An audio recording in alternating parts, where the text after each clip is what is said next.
The simplest and only ways to cut expenses when your income is tight is to first get rid of all your unnecessary expenses, and secondly, to optimize all the necessary ones. And so, with these two methods in mind, for the rest of the video, we'll see step by step how to strategically increase your savings if your income is currently limited. Let's get into it. First, we attack the subscriptions and memberships. These are one of the sneakiest money leaks because they feel small. $10 here, $15 there, $20 somewhere else. And because they're automatic, most people stop noticing them. But when you actually stack them all together, they can quietly drain hundreds every month.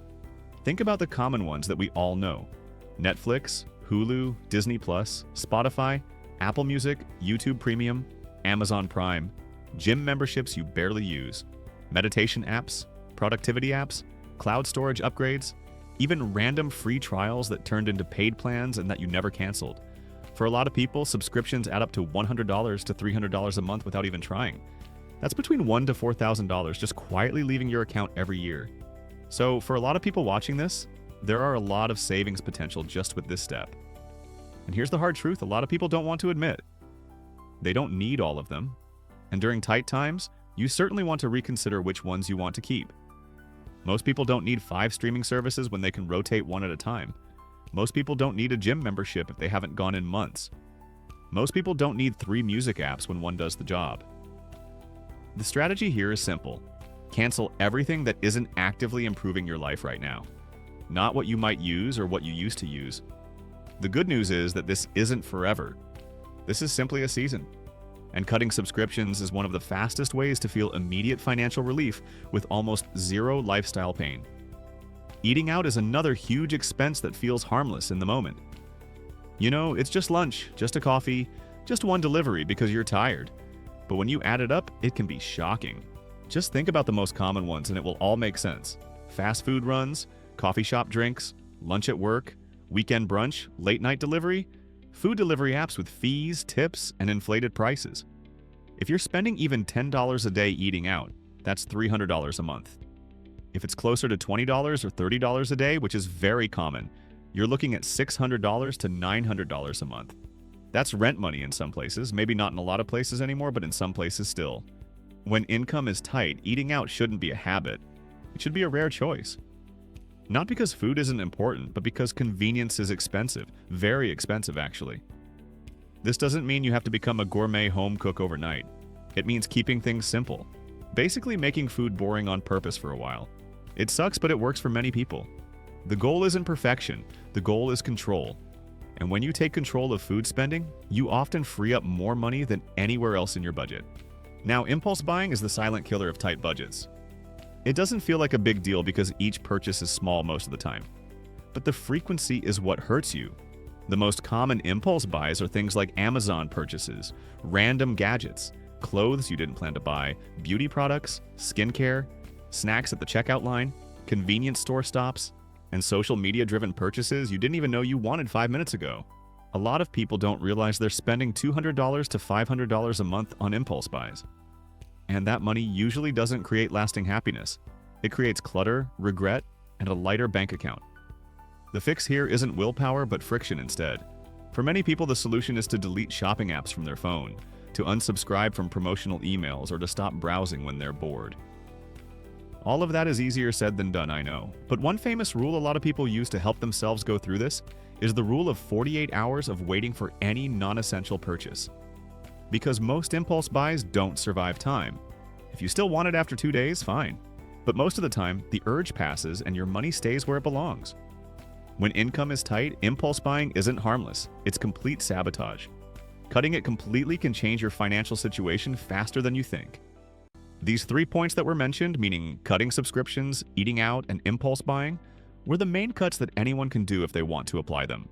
But now we'll target optimization, meaning we'll target expenses that most of us can't get rid of, but that we can improve. The first one is insurance. Many people overpay simply because they never look at it. The most common types are car insurance, health insurance, renters or homeowners insurance, and sometimes life insurance. Over time, your situation changes, but your policies don't always adjust with it, and so the first step is often to start by shopping around. Insurance companies reward new customers more than loyal ones. Comparing quotes alone can save you $50 to $200 a month, especially on car insurance. That can be $1,000 more saved per year just by doing some online submissions or calls from your sofa.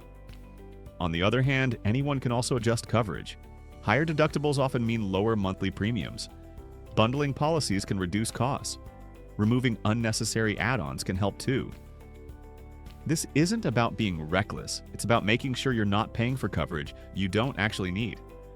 Optimizing insurance doesn't reduce safety, it removes waste of money.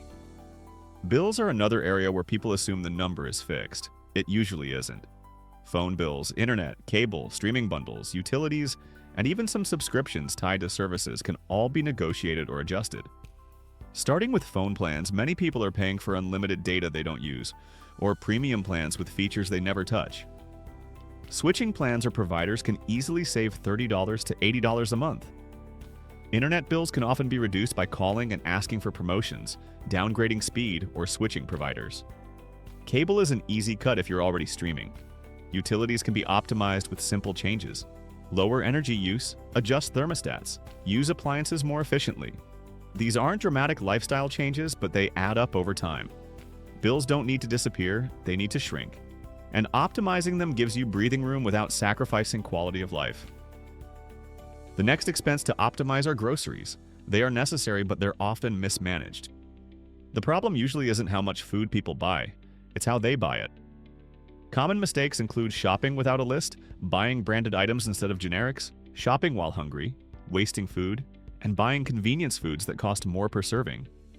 Optimizing groceries means planning meals ahead of time, sticking to a list, buying in bulk when it makes sense, and keeping meals simple. It means repeating meals instead of constantly chasing variety. A lot of people can reduce grocery spending by 20 to 40% without eating less. That could be $100 to $300 a month, depending on household size. This isn't about cutting food, it's about cutting waste. Finally, housing is usually the biggest expense. It means it's also where the biggest savings live. Options here aren't easy, but they're powerful. Getting a roommate, moving to a cheaper place, downsizing, moving back with parents temporarily, renting out a room, relocating to a lower cost area. These choices can save hundreds or even thousands per month. And while they come with trade-offs, they can also dramatically change your financial trajectory. This is where sacrifice becomes real. But it's also where progress accelerates. Housing decisions aren't permanent. They're strategic. Sometimes one hard choice for a year can undo years of financial stress. Every expense in our lives fits into one of two categories. It can either be eliminated or it can be optimized. Tight income certainly doesn't mean that we're powerless. It only means that we need a lot of clarity in our expenses. And once we see where our money is actually going, we gain control again. If this video helped you, give it a like and click on one of those showing on your screen right now. I'll see you there.